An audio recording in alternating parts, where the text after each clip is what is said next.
বন্ধুসকল আপোনালোকে এনেকুৱা নদীৰ নাম শুনিছে নেকি য'ত পানীৰ লগত সোণ বৈ আহে? সোণৰ এই নদী ঝাৰখণ্ডৰ ৰত্নাগৰ্ভত বয়, যাৰ নাম হ'ল স্বয়নৰেখা নদী। এই নদীৰ বালিত সোণৰ সোণ পোৱা যায়। নদীৰ কাষত বাস কৰা আদিবাসী লোকবোৰে বহু সময়ৰ পৰা সোণ ওলোৱা কাম কৰি আছে। বালিত থকা এই সোণৰ আকাৰ চাউলৰ দানাৰ দৰে হয় আৰু মাহত এজন ব্যক্তিয়ে 70ৰ পৰা 80 দানা গোটাই লয়। এই নদীখনত সোণ আহে ক'ৰ পৰা? এই ৰহস্য আজিলৈকে কোনো গম পোৱা নাই। পৃথিৱীৰ সকলোতকৈ দীঘল নীল নদীৰ বিষয়েতো সকলোৱে জানে, কিন্তু আপোনালোকে জানেনে পৃথিৱীৰ সকলোতকৈ সৰু নদীৰ বিষয়ে? পৃথিৱীৰ সকলোতকৈ সৰু নদীৰ নাম হ'ল ৰুই ৰিভাৰ আৰু ই আমেৰিকাৰ মণ্টেনাত বয় আৰু অলপ মিটাৰ পিছতে মিছুৰী নদীৰ লগত লগ লাগি যায়। পৃথিৱীৰ এই সৰু নদীৰ দীঘল 201 ফিট মানে 61 মিটাৰ।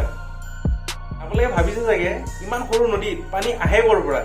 একচুৱেলি এই নদীৰ পানী চুনা পাথৰৰ তলৰ পৰা আহে। আপোনাৰ এই ইনফৰমেটিভ ভিডিঅ'টো চাই কেনেকুৱা লাগিল মোক জনাব। ভাল লাগিলে মোৰ চেনেলটো শ্বেয়াৰ এণ্ড ছাবস্ক্ৰাইব কৰিব একেবাৰে নাপাহৰিব। ধন্যবাদ। জয় অসম।